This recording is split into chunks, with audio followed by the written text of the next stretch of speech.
नमस्कार दोस्तों, एक बार फिर से भारत पाकिस्तान के बीच में युद्ध शुरू होने वाला है और इसका ऐलान किसी पाकिस्तान की तरफ से नहीं किया गया। इसका ऐलान हमारे आर्मी चीफ की तरफ से किया गया। उन्होंने कहा कि इस बार की जंग बहुत खतरनाक होगी, जिसके लिए हमें पहले से ही तैयारी करना होगा और इस बार की जंग हम सबको एक साथ एकजुट होकर लड़नी पड़ेगी। और जैसे उनके द्वारा ये स्टेटमेंट आया, पाकिस्तान का फील्ड मार्शल आसिफ मुनीर बहुत बुरी तरीके से बौखला गया और इसी बौखलाहट के चलते इसने भारत को कई प्रकार की धमकियां देना शुरू कर दिया, जिसमें एक और नई धमकी भी लॉन्च करी है। क्या कहा कि हम भारत के साथ साथ पूरी दुनिया को भी उड़ा देंगे। आप देखिए, इतना बुरी तरीके से बौखलाया हुआ है पाकिस्तान के लगातार धमकियों पे धमकियां दे रहा है और इस पे भारत अपनी क्या प्रतिक्रियाएं दे रहा है, इसके बारे में भी आज के इस वीडियो में हम जानेंगे। और इन दोनों देशों के मामलों के बीच में हमारे वायुसेना प्रमुख के द्वारा अमेरिका को बहुत बुरी तरीके से धोने का काम किया जा रहा है, इसके बारे में भी जानेंगे। मेरा नाम है अंजलि और मैं आप सभी का स्वागत करती हूँ एग्जाम नारी के यूट्यूब प्लेटफॉर्म पर। दरअसल हुआ क्या, कल थी 10 तारीख यानी कि 10 अगस्त के दिन एक प्रेस कॉन्फ्रेंस का आयोजन किया गया और इसी दौरान हमारे आर्मी चीफ के द्वारा इस बात को खुले तौर पर कह दिया कि बहुत जल्द भारत पाकिस्तान का एक बड़ा युद्ध आपको देखने को मिलेगा और इसके लिए हमें पहले से ही तैयारी करनी होगी और इस बार की लड़ाई हम सबको एकजुट होकर एक साथ लड़नी पड़ेगी। और जैसे ही ऐसे स्टेटमेंट आए, पाकिस्तान का आर्मी चीफ या फिर हम बोलेंगे फील्ड मार्शल, दोनों यही है वैसे, ये बुरी तरीके से बौखला गया और इसने लगातार कई प्रकार की धमकियां भारत को दी है। तो अब मैं आपको यहाँ पर एक एक धमकी बताने वाली हूँ। सबसे पहली धमकी इसने शुरू करी है पानी को लेकर। क्या कहा कि सिंधु नदी भारत की कोई निजी संपत्ति नहीं है जिसके ऊपर भारत किसी प्रकार के बांध बनाने की कोशिश कर रहा है, और अगर भारत ने यहाँ बांध बनाया तो हम उस बांध को बम से उड़ा देंगे। ये एक नए प्रकार की धमकी इसके द्वारा दी गई है। दूसरी धमकी, अगर हमें सिंधु नदी का पानी नहीं दिया तो हम कुछ ही समय में भारत के ऊपर 10 मिसाइलों से अटैक करेंगे और भारत को पूरी तरीके से तबाह कर देंगे। ऐसी धमकी दी गई है। भाई आप जरा सोचिए कि 10 मिसाइलें चलाएंगे तब तक भारत ऐसे खड़ा होकर देखेगा क्या? भाई तुम एक मिसाइल दागोगे, भारत 5 दागेगा, एक बार में फाइल निपट जानी है तुम्हारी।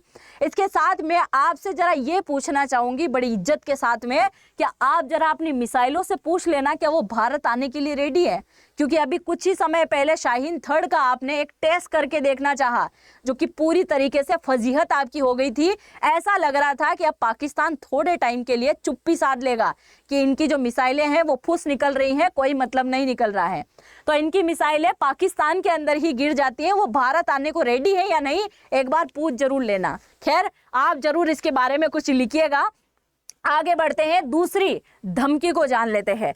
दूसरी धमकी है 25 करोड़ लोगों के भूखमरी का खतरा पैदा हो रहा है। इनके द्वारा यह कहा गया कि हम 25 करोड़ लोग, यानी कि पहले तो 22 करोड़ हुआ करते थे पाकिस्तान के लोग, अब 25 हो गए, कुछ समय बाद 28 करोड़ हो जाएंगे। तो क्या कहा कि 25 करोड़ लोगों को हम भूखमरी के खतरे में नहीं डाल सकते, और अगर ये खतरा आता भी है तो हम एक परमाणु संपन्न राष्ट्र हैं। हमें लग रहा है कि हम डूब रहे हैं, तो हम अकेले नहीं डूबेंगे, हम पूरी दुनिया को लेकर डूबेंगे। हम तो डूबे सनम, पर तुम्हें भी साथ लेकर डूबे, ये वाला स्टेटमेंट इनका है। कुल मिलाकर खुले तौर पर इन्होंने परमाणु धमकी दी है। भारत को ही नहीं बल्कि आधी दुनिया को खत्म करने की बात यहां पर करी है। आगे सुनिए, ये धमकियां कहां दी गई है? तो ये धमकियां दी गई हैं पाकिस्तान के एक हयात होटल के अंदर, जहां कल के दिन एक डिनर का आयोजन किया गया था। डिनर किसने बुलाया था? पाकिस्तान के मूल के एक कारोबारी हैं जिनका नाम है अदनान असद। इसकी तरफ से एक बहुत बड़ा कार्यक्रम रखा था डिनर का, जिसमें 120 पाकिस्तानी डायस्पोरा के सदस्य शामिल थे, और उसी के दौरान जो है आसिफ मुनीर भी वहां गया और उसने इस प्रकार की फजीहत वाले स्टेटमेंट देना शुरू कर दिया। आप जरा सोचिए, अगर भारत के आर्मी चीफ के द्वारा ये बात कही गई है कि बहुत जल्द पाकिस्तान के साथ युद्ध होगा, मतलब होगा, कोई छोटे मोटे इंसान के द्वारा ये बात नहीं कही गई है, और ये बात बहुत अच्छे से समझता है पाकिस्तान, इसीलिए ऐसे स्टेटमेंट दिए जा रहे हैं। आप सभी जानते हैं कि इन दिनों पाकिस्तान की कुछ ज्यादा ही अच्छी बन रही है, किसके साथ? अमेरिका के साथ में। पर अब मुझे तो सोचना ये आता है कि आने वाले युद्ध में इनकी स्थिति क्या होगी, क्योंकि आगे मैं आपको कुछ न कुछ यहाँ नया बताने वाली हूँ, सुनिएगा जरूर। पर इससे पहले आप जरा ये देखिए, ये जो बार बार धमकी दे रहा है ना कि पाकिस्तान जो बार बार ये बात बोलेगा कि हम भारत को बांध नहीं बनाने देंगे, तो मैं आपको बता दूं, सिंधु और सिंधु की सहायक नदियों पर ऑलरेडी 20 बांध बने हुए हैं और 3 नए प्रकार के बड़े प्रोजेक्ट पर अभी वर्क चल रहा है। पक्कल डैम का काम चल रहा है जो कि 2026 के दिसंबर में रेडी हो जाएगा। रातेल डैम जो कि 2028 में रेडी होगा।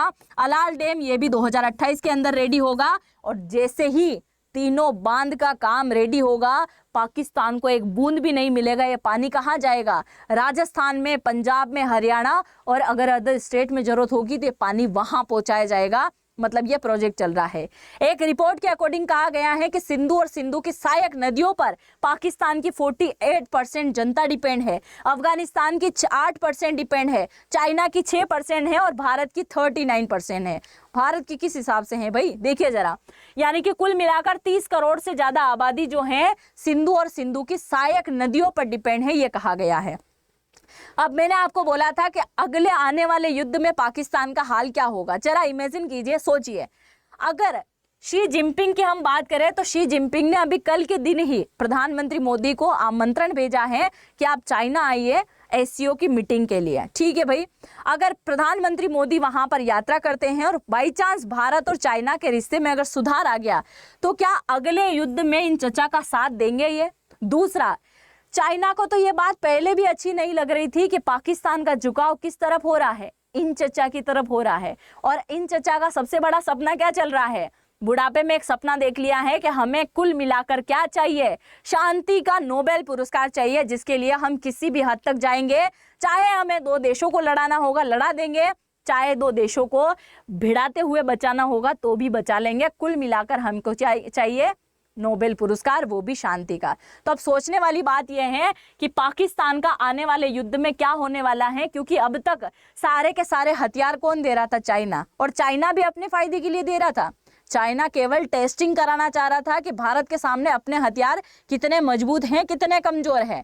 इसने बहुत खुल के समर्थन किया था, अजरबैजान ने किया था और तुर्की ने भी बहुत किया था। पर आने वाले टाइम में देखना होगा कि अमेरिका से मदद लेता है या फिर चाइना से मदद लेता है ना। इसके साथ ही आप देखिए, पाकिस्तान ने एक और स्टेटमेंट दिया है कि अगर युद्ध हुआ इस बार का तो हम भारत को पहले पूर्व से काट देंगे और फिर हम अटैक करेंगे पश्चिम और दक्षिण की तरफ से। यानी कि ये भी पूरा प्लान बना हुआ है कि भारत में किस किस रास्ते से, कौन कौन से एरिया से अटैक करना। पता चला कि भारत को काटने का तो सपना ही रह गया और पाकिस्तान के हो गए 4 टुकड़े। आप सभी को याद होगा कि ऑपरेशन सिंदूर के दौरान बलूचिस्तान के लोगों का स्टेटमेंट आया था। बलूचिस्तान के लोगों ने बार बार कहा था कि भारत ने ये ऑपरेशन सिंदूर 4 दिन चला के क्यों बंद कर दिया? इसको थोड़ा और लंबे टाइम तक चलाना था ताकि हमारा देश भी आजाद हो जाता, यानी कि बलूचिस्तान एक देश बन जाता, है कि नहीं?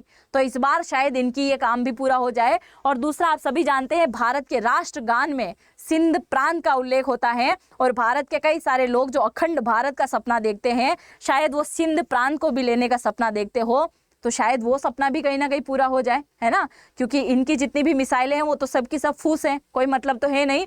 शायद ये भारत के परमाणु को भूल गया है, तभी इस प्रकार की धमकियां देने का काम कर रहा है। अब आप जरा सोचिए, भारत पाकिस्तान का युद्ध हुआ तो 2 जगह सबसे ज्यादा खतरा बढ़ने वाला है। खतरा कहाँ? एक बढ़ेगा LOC के ऊपर, क्योंकि ये पाकिस्तान के जो सैनिक हैं वो लगातार क्या करेंगे? यहाँ पर गोलेबारी करने का काम करेंगे। सीज फायर का तो कई बार उल्लंघन किया इन्होंने, तो लगातार गोलेबारी यहाँ करने का काम करेंगे। और दूसरा, ये अटैक कहाँ पर करेंगे? बॉर्डर वाले इलाके में। अब हो सकता है अगला जो युद्ध हो उसमें भारत का जो ये सपना है POK लेने का, पाक ऑक्यूपाइड कश्मीर लेने का, शायद ये भी पूरा हो जाए। इसीलिए युद्ध होगा, क्योंकि भारत का तो नेक्स्ट टारगेट यही हो सकता है। बाकी अगर हम बात करें पाकिस्तान की, तो पाकिस्तान को चाहिए पानी और वो पानी को लेकर ही यहाँ पर लड़ाई लड़ने वाला है। तो अब देखिए, अगर लड़ाई हुई तो बॉर्डर इलाके में बहुत ज्यादा इफेक्ट होगा। हो सकता है कई सारे गाँव खाली करवाए जाए, भारत के भी और पाकिस्तान के भी, क्योंकि इस बार की जो लड़ाइयाँ है ना, ये 1971, 1965 या फिर 1999 में, यानी कि 1999 की जो लड़ाइयाँ हुई हैं उस प्रकार की लड़ाई नहीं है। क्योंकि उस समय की जो लड़ाइयाँ थी वो पारंपरिक थी, आपस में सेनाएं लड़ाती थी। इस बार की जो लड़ाइयाँ हैं वो बस हवाई लड़ाई हो सकती हैं, यहाँ पर हम बोल सकते हैं नौसेना वाली लड़ाई हो सकती है। पारंपरिक लड़ाइयाँ बहुत कम देखने को मिलेगी, इसलिए हो सकता है ये एरिया खाली कराया जाए। दूसरा, जैसे ही हमारे आर्मी चीफ के द्वारा ये अनाउंस किया गया, हमारी सेना जो है अरब सागर के अंदर क्या करने वाली है, युद्ध अभ्यास करने वाली है, और ये बहुत जल्द होने वाला है ना। और ये बात जैसे ही पाकिस्तान को पता चला, पाकिस्तान ने भी 1 घंटे बाद अनाउंस कर दिया कि हम भी हमारी सेना का क्या कराने वाले हैं, युद्ध अभ्यास कराने वाले हैं। और इनकी हिम्मत चल कैसे रही है, समझने वाली बात तो ये नहीं है कि जरा सोचिए, भारत के 15 से 18 ब्रह्मोस जब दागे गए थे ऑपरेशन सिंदूर के दौरान, तो उसी समय पाकिस्तान की कमर इतनी बुरी तरीके से भारत ने तोड़ दी थी कि वो 10 साल खड़ा ना हो सके। और अब ये कौन सी बैसाखी के दम पे उछल रहा है, ये तो सोचने वाली बात है, क्योंकि अभी तक केवल ब्रह्मोस का कमाल देखा है। अब भारत ने एक नई मिसाइल बनाई है K6, उसका कमाल दिखाना बाकी है, प्रलय का दिखाना बाकी है, अस्त्र का दिखाना बाकी है, पाइथन का दिखाना बाकी है। तो ऐसी कई सारी मिसाइलें हैं जिनका शायद इस बार असर देख ले पाकिस्तान, और फिर जिंदगी भर हाथ जोड़ता घूमे भारत के सामने। अब देखिए, मैंने आपको शुरू में बोला था कि इस बार हमारे वायुसेना प्रमुख जो हैं वो बुरी तरीके से अमेरिका को धोने का काम कर रहे हैं। इससे पहले एक और पॉइंट मैं आपको बता दूं, अभी हाल ही में क्या हुआ, भारत ने एक बहुत बड़ा रिकॉर्ड कायम किया है। रिकॉर्ड कैसे बनाया गया, सर्विलांस एयरक्राफ्ट जो होता है उसको भारत में ही बैठे बैठे पाकिस्तान के अंदर फोड़ दिया था, तकरीबन 300 किलोमीटर की दूरी पर। यह है वो एयरक्राफ्ट जिसको इलेक्ट्रॉनिक इंटेलिजेंस भी कहते हैं। इसे आसमान की आंखें कहा जाता है, जो कि दुश्मन देशों के रडार को पूरी तरीके से जाम करने का काम करते हैं। और पाकिस्तान ने इसको जस्ट ऊपर उठाया ही था कि क्या किया जाए, भारत के रडार को जाम किया जाए। उससे पहले ही भारत ने यहीं बैठे बैठे 300 किलोमीटर की दूरी में पहली बार ऐसा हुआ कि सरफेस टू एयर को, यानी कि इस एयरक्राफ्ट को पूरी तरीके से फेल कर दिया है। और एक बात मैं आपको यहाँ पर क्लियर कर दूं कि ऐसे एयरक्राफ्ट को फोड़ना कोई आसान काम नहीं है। 10 फाइटर जेट को मारना और ऐसा एक एयरक्राफ्ट को मारना सेम है। मतलब आप समझ सकते हैं कितना बड़ा काम भारत ने यहाँ पर किया था। इसके साथ ही अभी हाल ही में जो वायुसेना प्रमुख हैं उनके द्वारा ये पिक्चर्स भी दिखाए गए थे कि हमने पाकिस्तान के अंदर जो वायुसेना के हैंगर बने हुए हैं उन्हें भी पूरी तरीके से तबाह कर दिया है। और हैंगर क्या होता है मैंने आपको कई बार बताया है, सीधी सी लैंग्वेज में आप समझ सकते हैं, एक प्रकार से आपकी गाड़ियों का रखने का स्थान और उनका रख रखाव आप कर सकते हैं। गैरेज जो होता है ना, उसी प्रकार का वायुसेना का हैंगर यहाँ पर बना हुआ है। और इन्हीं हैंगर के बीच में F-16 यहाँ पर था। और इसके साथ ही F-16 भी भारत के खिलाफ युद्ध में शामिल हुआ था, जिसको पूरी तरीके से तहस नहस कर दिया था भारत ने। जो कि F-16 कहाँ का बना हुआ है, अमेरिका का। और अब तक अमेरिका के साथ में अच्छे रिश्ते होने की वजह से भारत ने ऐसा कोई स्टेटमेंट नहीं दिया था। पर अब भारत ने जैसे ही F-16 को फोड़ने की बात करी है, आप देखिएगा अब नए प्रकार के रुझान यहाँ पर आना शुरू हो जाएंगे। इसके साथ ही पाकिस्तान आए दिन अपना बहुत ज्यादा नुकसान कर रहा है भारत के साथ पंगा लेने से।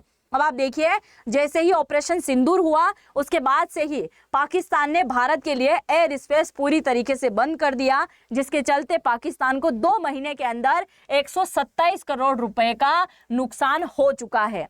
जो कि पाकिस्तान के एयर स्पेस से कितनी फ्लाइट निकलती थी रोजाना, 150 से भी ज्यादा फ्लाइट यहां से निकलती थी। और अगर 2019 की बात करें तो 2019 के सर्जिकल स्ट्राइक के बाद भी ऐसा ही किया था। उस समय भी 471 करोड़ का क्या हुआ था, पाकिस्तान को नुकसान हुआ था। अब आप बोलोगे कि हमारी फ्लाइट वहां से होकर जा रही है तो इसमें भारत को नुकसान होना चाहिए ना, पाकिस्तान को नुकसान कहां से हो रहा है? तो पाकिस्तान को इसलिए नुकसान हो रहा है क्योंकि इसके एयर स्पेस से अगर फ्लाइट निकलेगी तो उस पर एक चार्ज दिया जाता है, और वो चार्ज होता है ओवरफ्लाई का। और ये ओवरफ्लाई का घाटा अभी बहुत बुरी तरीके से पाकिस्तान को हो रहा है। दूसरा, कनेक्टिंग फ्लाइट जो होती है ना, जैसे यहाँ से दुबई जाना है ना, तो यहाँ से फ्लाइट पहले कहाँ जाती थी, पाकिस्तान, और पाकिस्तान से फिर दुबई, अब सीधा यूं होके जा रही है। तो किसी भी टाइप की अगर फ्लाइट की बात करें, किसी तीसरे देश में जाके इनको पकड़ना पड़ेगा, फिर जाके इनका काम होने वाला है। तो 2019 के दौरान भी इतना घाटा हुआ है। अब आपके माइंड में सवाल आ रहा होगा कि भारत को भी तो नुकसान है, बहुत ज्यादा फ्यूल यहाँ पर लग रहा होगा, तो भारत का भी बहुत ज्यादा नुकसान है। अगर सालाना नुकसान की हम बात करें तो 5,000 करोड़ का नुकसान यहाँ पर भारत को भी होने वाला है, क्योंकि पाकिस्तान ने यहाँ पर एयर स्पेस बंद कर दिया है उसके चलते।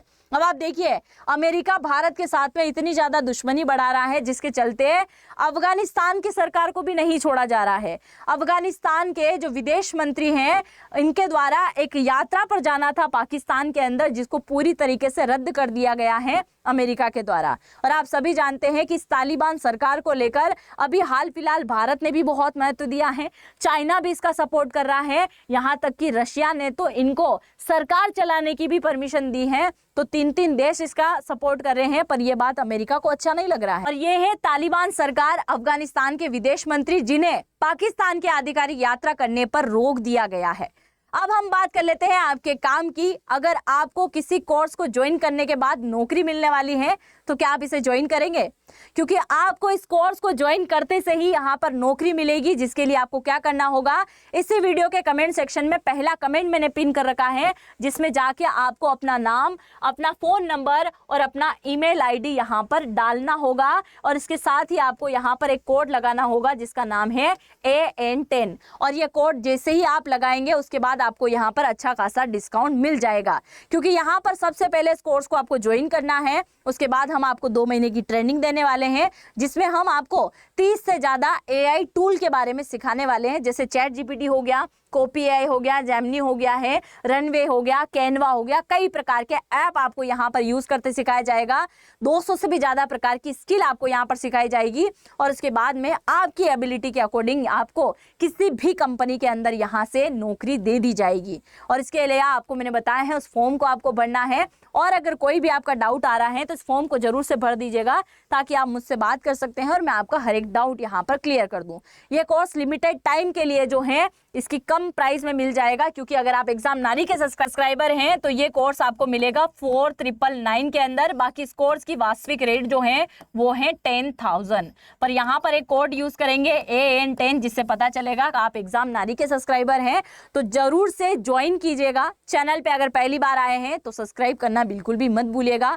हम मिलते हैं नेक्स्ट वीडियो में, तब तक के लिए जय हिंद, जय भारत।